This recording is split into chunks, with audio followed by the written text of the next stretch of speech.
ako dahil sa International Criminal Court at sa kaso ni dating Pangulong Rodrigo Duterte. At dahil sa ating bayan. Dahil ang dami-dami nating nagkakitang mulo, dami-dami nating reklamo, ang dami-dami nating gustong makita sa ating bayan, pero hindi natin nakikita yon. Gabi, meron kaming small meeting consultation dahil napakahalaga sa amin ang mga input, advice ng Filipino communities abroad. Bakit ba? Dahil kayo yung nakatrabaho sa iba't ibang bansa. And therefore, you have seen the best of the world and the best practices of governments around the world. And what is our dream? What is our vision? To get that and do it for our country. Diba?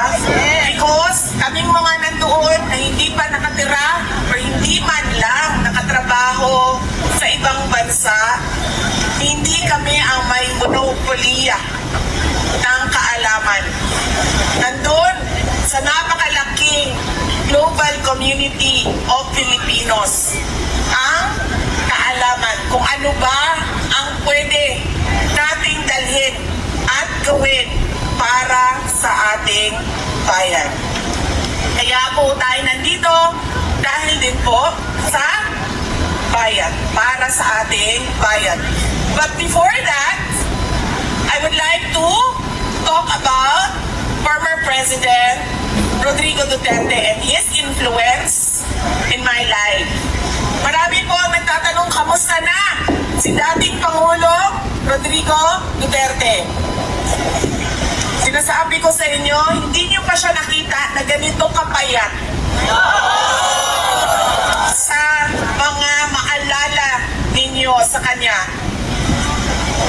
mga panahon na naging mayor siya, na naging vice mayor siya, na naging congressman siya, at naging president ng ating bansa. Bakit ba po ba yan? Dahil unang-una, hirap siya sa kanyang kalagayan. Hindi naman kasi siya marunong ng gawaing pambahay. Hindi niya magawa yon dahil lahat yon ay ginagawa para sa kanya. Simula nang siya ay pinanganak. Simula sa nanay niya, papunta sa girlfriend niya, papunta sa asawa niya, papunta sa girlfriend niya balik.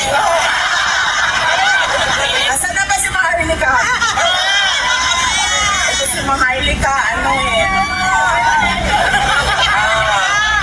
meron siyang content sa away ng mga girlfriend eh. Yes, ma'am. Sabi ko nga doon sa kasamahan ko, sabi ko, alam mo, talino talaga to si President Duterte. Hindi siya nag-asawa. Ulit. Nung sila ay naghiwalay ng nanay ko, hindi na siya nag-asawa ulit.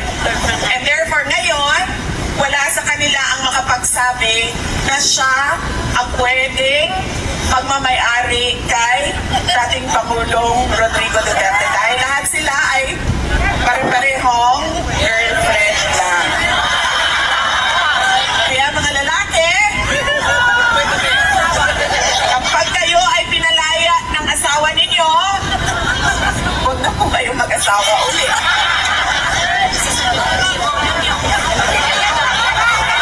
Diba? Nasaan ako? Kamusta na siya? Ayun, hirapan siya. Pangalawa, yung malamig. Kasi kahit daw may heater sa loob, pumapasok pa rin yung lamig doon sa kanyang kwarto. At pangatlo, yung pagkaluto ba ng pagkain ay hindi yung tradisyonal na Pilipino na luto. Naiintindihan namin na sinusubukan talaga doong detention unit na bigyan siya ng pagkain na magugustuhan niya dahil it's culturally appropriate. Pero syempre, sabi nga nung mga Pilipino na tiga-Hague, ang mga Dutch daw hindi marunong magluto na kanin. Oo. Hindi daw sila. Pero nagpapasalamat nagpapasalamat kami kasi ilang araw lang na dumating si Pangulong Duterte sa Hague ay gumawa sila ng paraan na mabigyan siya ng kanin o rice sa kanyang meals. Kaya nagpapasalamat kami doon. And syempre, yung lungkot niya na wala siya. Yes, ma'am, isa din yun. Yung lungkot niya sa walang girlfriend. Pero may just say, ma'am, no? Kasi magaganda yung mga lawyers niya. Yung isa is a Singaporean Spanish. Singaporean Spanish siya. Yung isa is Dutch. No? At araw-araw yun, bumibisita sa kanya. Sa detention. So every morning, meron siyang lawyers conference at masaya ako dahil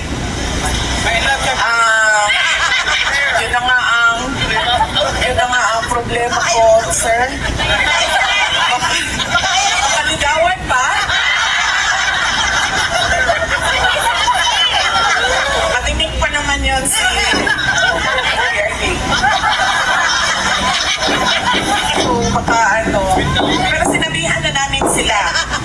Inarnilan ko, ma'am, sabi ko, huwag talaga kayo magpadala sa mabobola na na.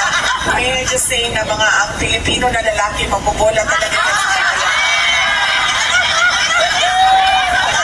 Kaya, sinabihan ko na yung mga abogado, sir, kasi nakita ko na yung maganda maganda talaga.